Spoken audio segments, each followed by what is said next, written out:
Buen día, estimados habitantes del mausoleo. Aquí su Fierly Poke en este primer y absurdamente legendario comentario magno. Crunchyroll, así como muchas chingaderas de la modernidad, es una mierda. Y a diferencia de la porquería que son las VTuber, Crunchy nunca trajo algo que sea bueno. Siempre fue basura.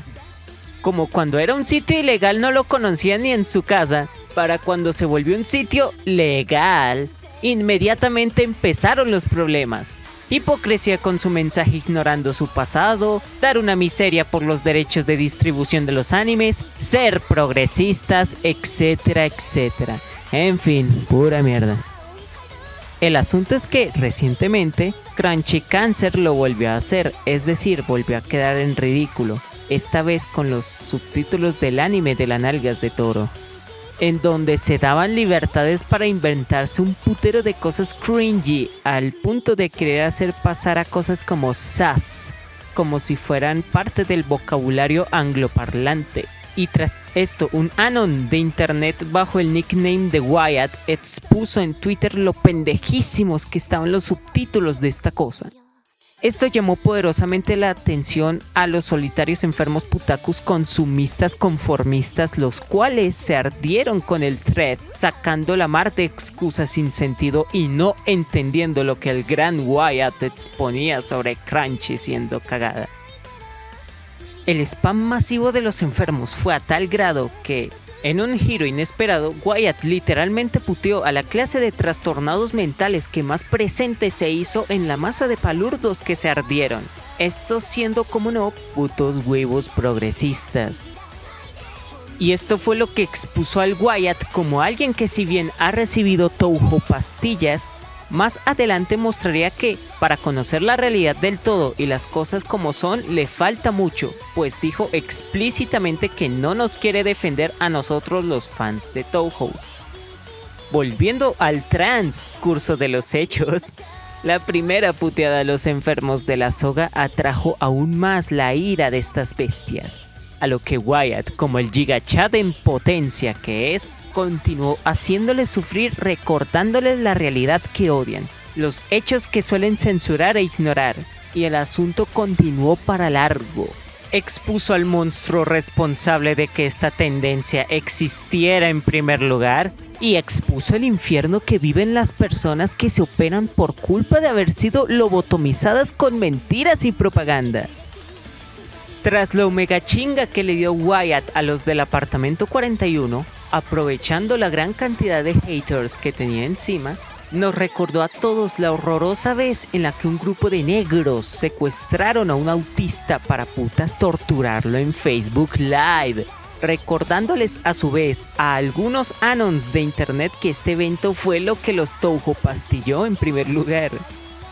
Tras hacer chistes tojeros con mames al Jorge Fluidos o mofa del enfermo imbécil de Bosch, nuestro héroe regresó a recordar hechos irrefutables sobre los Transformers. Y ya para este punto Lord Wyatt se volvió trending topic. Grande, ídolo, Übermensch, Gator Emperor, Sun Chiquito, un grande definitivamente. Con toda la atención que recibió, obviamente los trastornados mentales se pusieron en modo colmena a tumbarle la cuenta. Y al igual que un viejo conocido al que nunca olvidaré, Lord Wyatt fue holocastrado de Twitter. Al menos sabemos que hay un basado más en este mundo, que nunca sobran. Algo que también hay que destacar es que en un punto desconocido de todo este asunto, el Wyatt tuiteó lo siguiente, y cito: "No voy a defender a los fans de Touhou aquí, pero un hecho histórico interesante es que durante la década de 1930, en el apogeo del poder nazi en Alemania, hubo quema de libros que casi todos en Occidente condenaron como bárbaros y malvados, porque ¿quién quemaría libros, verdad?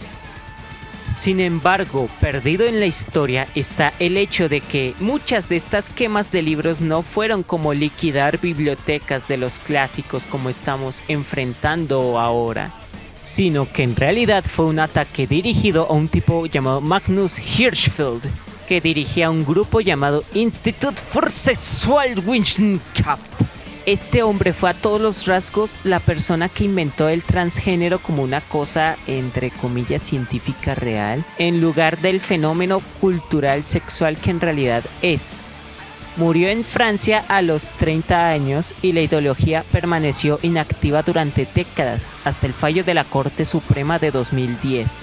Además que, como en este año hubo un vacío masivo en el activismo gay, ya que no había nada por lo cual luchar.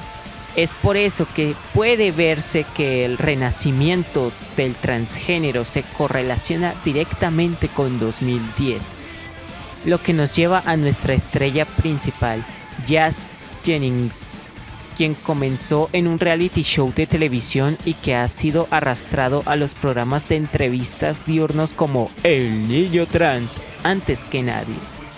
Y aquí es cuando tengo que responder. No querías defendernos, pero al final del día terminaste siendo como uno de nosotros, siendo una leyenda y exponiendo hechos. Por lo cual, los tojeros rezaremos para que algún día vuelvas, para ver qué fue de aquel sujeto heroico que provocó un jodido evento legendario en internet, solo por putas exponer el autismo de Crunchyroll. Para los espectadores, si en algún momento creen que no van a lograr nada porque son don nadie o no sé qué, recuerden esto. De hecho, yo lo he dicho en el video de My Little Nine y lo vuelvo a decir. Por más pequeño que sea, hacer algo bueno siempre va a estremecer al mal. Sin más que decir al respecto, recuerden ser tan épicos como el Wyatt, mi audiencia magna.